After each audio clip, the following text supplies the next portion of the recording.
కార్తీక పురాణము 15వ అధ్యాయం. కార్తీక దీపమును వెలిగించి దివ్య పురుషుడుగా మారిన ఎలుక కథ. జనక మహారాజా, కార్తీక మహత్యమును గూర్చి తిరిగి చెప్పుచున్నాను. కార్తీక మాసంలో విష్ణుమూర్తి ఎదుట నాట్యము చేయువాడు పాప విముక్తుడై వైకుంఠవాసి యగును. ద్వాదశి నాడు విష్ణువునకు దీపమాల నుంచువాడు వైకుంఠమునకు పోయి సుఖించును. శుక్లపక్షములో సాయంత్రం కేశవును పూజించువాడు స్వర్గాధిపతి యగును. విష్ణు సన్నిధికేగి విష్ణుమూర్తిని దర్శించువాడు వైకుంఠమును పొందును. కార్తీక మాసంలో ప్రతిదినము నెల రోజులు విష్ణాలయమునకేగి హరిని దర్శించువాడు ఒక్కొక్క అడుగుకు ఒక్కొక్క అశ్వమేధయాగ ఫలమును పొందును.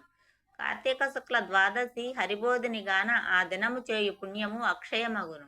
ఆ దినమున విష్ణాలయమునందు గాని శివాలయములో గాని 1,00,000 దీపములను వెలిగించువాడు విమానము పై దేవగణములచే స్తుతింపబడును. విష్ణులోకమునకు కొనిపోబడి అచ్చట సుఖించును. ఆనాడు బ్రాహ్మణులతో కలిసి విష్ణుమూర్తిని గంధము, పుష్పములు, అక్షతలు, ధూపము, దీపము, ఆజ్యభక్ష్య నైవేద్యములతో పూజించువాడు మితిలేని పుణ్యము పొందును. కార్తీక మాసమున నెల దినములు దీపము పెట్టలేని వారు శుక్ల ద్వాదశి, చతుర్దశి, పౌర్ణమి ఈ 3 దినములలో నైనను తప్పక పెట్టవలను. కార్తీక మందు విష్ణు సన్నిధిని ఇతరులించిన దీపము ఆరకుండా బాగు చేయువాడు పాప విముక్తుడగును. ఇతరులు వెలిగించిన దీపము నశించుతున్న సమయమున దానిని తిరిగి వెలిగించువాడు ఘోర పాపముల నుండి విముక్తుడగును. దీనికి సంబంధించిన ఒక కథ చెప్పెదను వినుము. పూర్వం సరస్వతీ నదీ తీరమున ఒక విష్ణాలయము ఉండెను. అది పూజా నైవేద్యాలు లేక శిథిలావస్థలో ఉండెను. ఇట్లుండగా సరస్వతీ తీరమునకు కర్మనిష్ఠుడగు నొక యతీశ్వరుడు వచ్చెను. ఆయన శిథిలావస్థలోనున్న దేవాలయమును చూసి ఏకాంతముగా తపస్సు చేసుకొనుటకు అనుకూలముగా ఉన్నదని తలచి దానిని శుభ్రముగా తుడిచి నీళ్లు చల్లెను. తరువాత చెట్టుకు సమీపముననున్న గ్రామమునకు పోయి నూనెయు 12 ప్రమిదలు తెచ్చి దీపములు వెలిగించి విష్ణుమూర్తికి సమర్పించెను.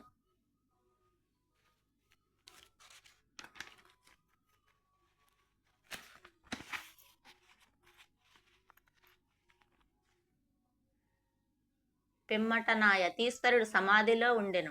యతీశ్వరుడు ఇట్లు ప్రతిదినము చేయుచుండగా ఒకనాడు కార్తీక శుక్ల ద్వాదశి వచ్చెను. ఆ దినమున ఆహారము కొరకు వెదుకుకొనుచు ఒక ఎలుక విష్ణుమూర్తికి ప్రదక్షిణము చేసి నెమ్మదిగా దీపముల వద్దకు పోయెను. అప్పుడు ఒక ప్రమిదలోని జ్వాల తగ్గిపోయి వత్తి మాత్రం ఉండెను. ఎలుక దానికి సమీపముననున్న ప్రమిదలో జ్వాలతో కూడియున్న వత్తిని చూసి అందలి నూనెను త్రాగి అందలి వత్తిని తీసుకొని జ్వాల లేని వత్తిని కూడా గ్రహించబోయెను.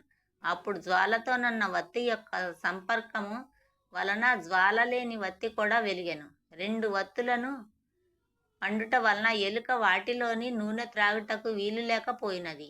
ఆ విధముగా కార్తీక శుక్ల ద్వాదశి నాడు శుక్ల సన్నిధిని యతీశ్వరుడు వెలిగించిన ఒక దీపము ఆరిపోతున్న సమయమున నా ఎలుక వెలిగించెను. అందుచే దానికి విశేష పుణ్యము లభించెను. మరికొంతసేపటికి ఆ ఎలుక పూర్వజన్మ వశమున మరణించి ఒక దివ్య పురుషుడుగా మారెను. అప్పుడే సమాధి విడిచి యతీశ్వరుడచ్చటికి వచ్చెను.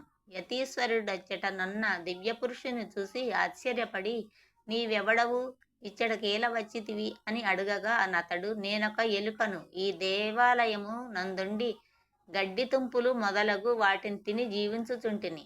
ఎలుకనగు నాకిప్పుడు దివ్యత్వము కలిగినది. ఇట్టి స్థితి నాకు ఏ పుణ్యము వలన కలిగినదో తెలియకున్నది. మహాత్ములగు మీకు తెలియని విషయములుండవు. పూర్వజన్మలో నేనెవడను, ఏమి పాపం చేయుట వలన ఈ ఎలుక జన్మ పొందితిని? సర్వజ్ఞులైన మీరు నాకీ రహస్యమును తెలుపుడు అని వేడుకొనెను.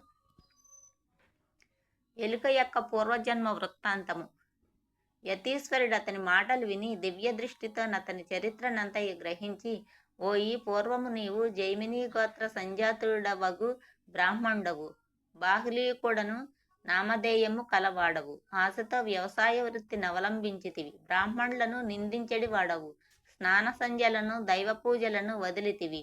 శ్రాద్ధ భోజనము పిశాచములకు కాకులకు బలి ఇచ్చిన అన్నమును తినుచు నిషిద్ధ దినములందు రాత్రింబగళ్ళు భోజనమాచరించుచు వేద శాస్త్రోక్త మార్గమును నిందించుచుండెడి వాడవు.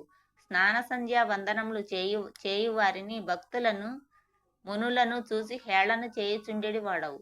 దైవవశమున నేడు నాచే పెట్టబడిన దీపము నశింపంచగా దానిని నీవు వెలిగించితివి కనుక నీవు విశేష పుణ్యము పొందితివి. ఇక ముందు హరిభక్తుడై శాశ్వతముగా వైకుంఠమున నుందువు అని చెప్పాను. యతీశ్వరుడు చెప్పిన వృత్తాంతమును విని ఆ దివ్యపురుషుడు ఆనందించి ఆ యతికి నమస్కరించి ఆయన అనుజ్ఞ పొంది సరస్వతీ నదికి పోయి త్రయోదశి, చతుర్దశి, పౌర్ణమి దినములందు స్నానం ఆచరించి పాప విముక్తుడై గొప్ప జ్ఞానం పొందెను. కార్తీక శుక్ల ద్వాదశి నాడు భక్తితో స్నాన దానములు, పూజ, దీప దానాధికములు చేయువాడు హరికి ప్రియుడై విష్ణులోకమును పొందును అని చెప్పెను.